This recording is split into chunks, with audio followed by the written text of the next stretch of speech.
Hello students, मैं हूं Shubham Goswami and welcome back to another important video. Student, इस video में मैं आपके लिए लेकर आया हूं 12th हिंदी संस्कृत के दो महत्वपूर्ण श्लोक जिसे हम पद्यांश भी कहते हैं। देखिए स्टूडेंट, हिंदी के पेपर में जो श्लोक हैं वो पूछे जाते हैं। ऐसे में आपको श्लोक किस प्रकार से सॉल्व करना है, यानी कि बोर्ड एग्जाम में किस प्रकार से लिखना है, सब कुछ मैं इस वीडियो में बताने वाला हूं।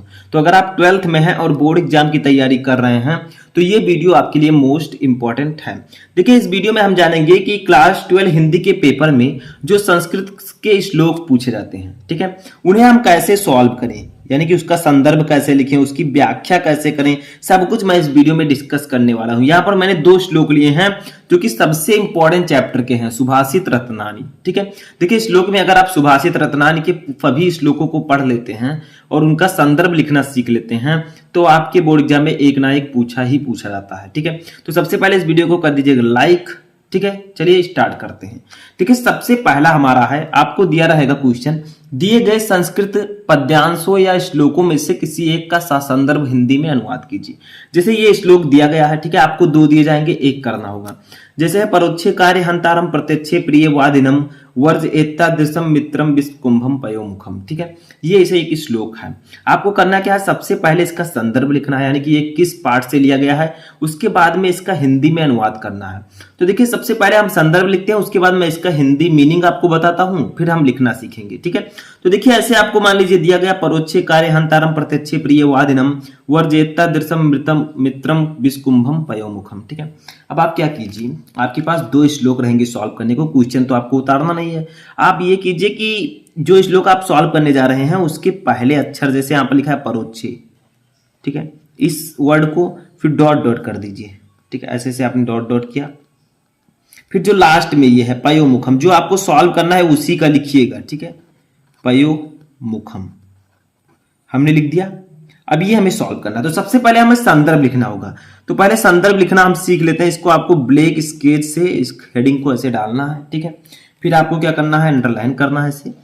ठीक है, अब संदर्भ में आपको लिखना क्या है कि जो ये श्लोक है ये किस पाठ से लिया गया है, ठीक है, किस चैप्टर से ये लिया गया है। तो देखिए हम लोग लिखेंगे, अभी मैं आपको हिंदी का अर्थ भी इसका बताऊंगा। ठीक है, तो देखिए हम लिखेंगे प्रस्तुत श्लोक, प्रस्तुत श्लोक। देखिए थोड़ा सा टाइम लगेगा लेकिन आपको अच्छे समझ में भी आ जाएगा, इसको नोट कर लीजिएगा। ठीक है, हमारी पाठ्य पुस्तक, हमारी पाठ्य पुस्तक के किस भाग, बताइए कौन सा भाग है। तो आप लोग लिखेंगे यहां पर संस्कृत भाग, क्योंकि ये संस्कृत है तो आप लोग लिखेंगे संस्कृत भाग। ठीक है, में संकलित, में संकलित।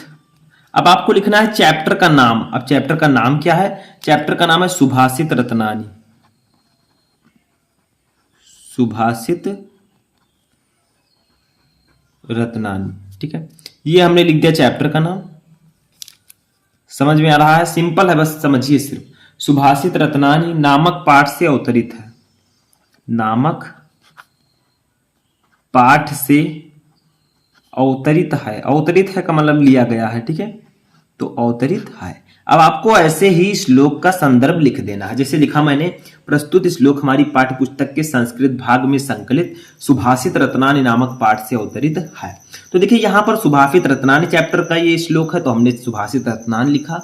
अगर आपका कोई दूसरा चैप्टर है, ठीक है, जैसे जातक कथा का दे दिया गया तो आप लोग यहाँ पर जातक कथा लिख दीजिए, बाकी आपको सेम लिखना है, संस्कृत भाग सब कुछ सेम, सिर्फ यहाँ पर चैप्टर का नाम बदल देना है। ठीक है, समझ में आ रहा है। अब देखिए हमने संदर्भ तो लिख दिया, बस हमें हिंदी में अनुवाद करना है। तो पहले इसका हिंदी हम समझ लेते हैं। देखिए परोक्षे कार्य हंतारम प्रत्यक्षे प्रिय वादनम, यानी कि परोक्षे कार्य हंतारम, ठीक है, मतलब पीठ पीछे। परोक्षे का मतलब होता है पीठ पीछे। ठीक है, कार्य हंतारम, कार्य हंतारम का मतलब होता है काम बिगाड़ने वाला। ठीक है, प्रत्यक्षे यानी कि सामने, प्रिय वादिनम मीठा बोलने वाला, वर्जेता दृशा ऐसे मित्रम, ऐसे मित्र को, वर्जेत दृशा यानी कि उसी तरह त्याग देना चाहिए जैसे विष कुंभम पयोमुखम। ठीक है, जिस प्रकार विष से भरे घड़े को जिसके ऊपरी भाग में दूध लगा हो उसे छोड़ दिया जाता है। ठीक है, तो क्या कहा जा रहा है, परोक्षे कार्य हंतारम, ऐसे लोग, ऐसे मित्र, ठीक है, ऐसे मित्र जो पीठ पीछे, कार्य हंतारम काम बिगाड़ने वाले हों। प्रत्यक्षे प्रियवादिनम, पर सामने मीठा बोलते हों। वर्जेत्ता दृशा मित्रम, ऐसे मित्र को उसी प्रकार त्याग देना चाहिए जैसे विष कुंभम पयोमुखम, विष से भरे घड़े को त्याग दिया जाता है। जिसके ऊपर दूध भी लगा हो तो उसे भी छोड़ दिया जाता है। ठीक है, तो ये आपका हिंदी मीनिंग होगा। अब आपको करना क्या है, पहले हेडिंग डालना है। मैं यहाँ पर आपको साथ में लिखूंगा, ठीक है, आप लोग समझिए। तो यहाँ पर हम लिखेंगे अनुवाद, ठीक है, या आप व्याख्या भी लिख सकते हैं, ठीक है, लेकिन हिंदी में अनुवाद करना है तो हेडिंग हमें डालना है, तो अच्छे से आप लोग डालिएगा। ठीक है, यहाँ पर अनुवाद हमने लिख दिया। अब आप लोग लिखिए जो पीठ पीछे, इसका हिंदी में लिख रहा हूं, ठीक है, जो पीठ पीछे काम बिगाड़ने वाला, काम बिगाड़ने वाला हो, पर सामने मीठा बोलने वाला, मीठा बोलने वाला हो, ऐसे मित्र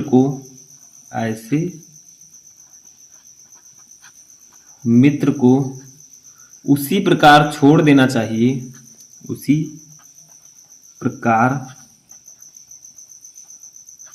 छोड़ देना चाहिए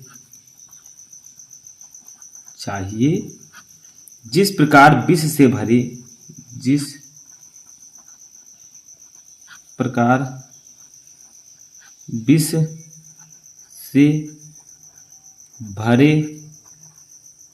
घड़े को, ठीक है, जिस प्रकार विष से भरे घड़े को, ठीक है, जिसके ऊपरी भाग में, जिसके ऊपरी भाग में दूध लगा हो या दूध हो, ठीक है, दूध हो, छोड़ दिया जाता है,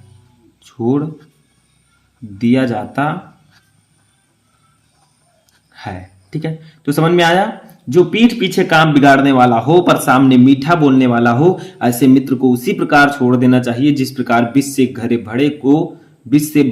घड़े को जिसके ऊपरी भाग में दूध लगा हो उसे छोड़ दिया जाता है। ठीक है, तो ऐसे मित्र को त्याग देना चाहिए जो आपके सामने तो मीठा बोलता है आपसे, लेकिन आपके पीठ पीछे आपकी बुराई करता है, आपका काम बिगाड़ता है, उस मित्र को हमें त्याग देना चाहिए। ठीक है, आप कमेंट में बताइएगा कि आपका ऐसा कौन सा मित्र है।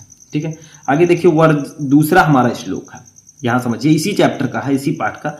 वज्रादप कठोराणि मृदूनि कुसुमादपि लोकांतराणम चेतांसिको नु विद्या तु महरति। ठीक है, इसका मतलब क्या होगा, देखिए क्या कहा जा रहा है, वज्रादप कठोराणि मृदूनि कुसुमादपि, ठीक है, लोकोत्तराणाम चेतांसिको नु विद्या तु महरति। देखिए संस्कृत पढ़ने में थोड़ी सी दिक्कत होती है, तो आप लोग समझिए, ठीक है, पढ़ना।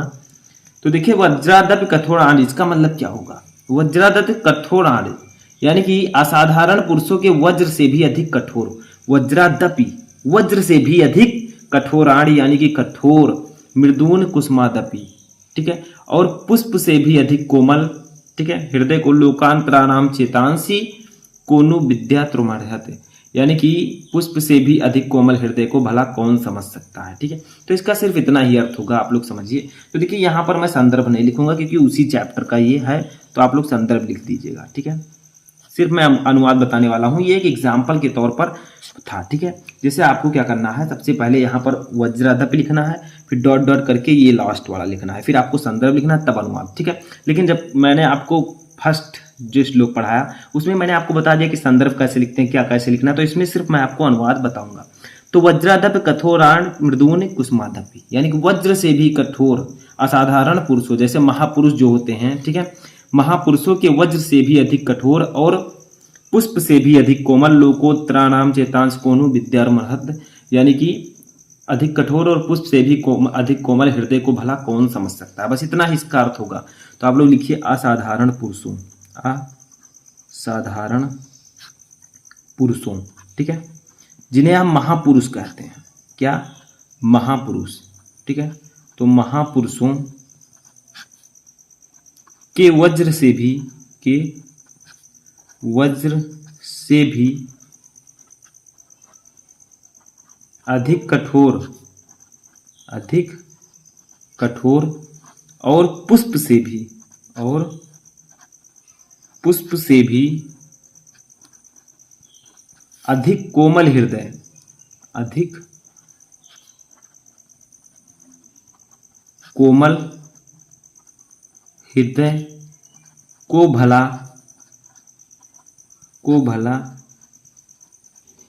कौन समझ सकता है, कौन समझ सकता है। ठीक है, तो यही इसका अर्थ होगा, याद रखिएगा। साधारण पुरुषों यानी कि महापुरुषों के वज्र से भी अधिक कठोर और पुष्प से भी अधिक कोमल हृदय को भला कौन समझ सकता है, तो यही इसका अर्थ होगा। इस प्रकार से आपको प्रश्नवाचक चिन्ह लगा देना है। ठीक है, तो आई होप कि आपको ये दोनों श्लोक अच्छे से समझ में आ चुके होंगे। देखिए, फर्स्ट श्लोक में जो कुछ मैंने बताया वो मैंने बताया कि आपको किस प्रकार से सॉल्व करना है। पहले इसको डालना है जो आप सॉल्व कर रहे हैं, फिर संदर्भ लिखना है, तब अनुवाद लिखना है। चूंकि जो सेकंड श्लोक था वो इसी पाठ का था, इसीलिए मैंने यहाँ पर संदर्भ नहीं लिखा, डायरेक्ट अनुवाद बता दिया। ठीक है, तो कैसा लगा आपको वीडियो कमेंट बॉक्स में बताएं। हम मिलेंगे नेक्स्ट वीडियो में नेक्स्ट टॉपिक के साथ, तब तक आप लोग अपनी तैयारी करते रहें।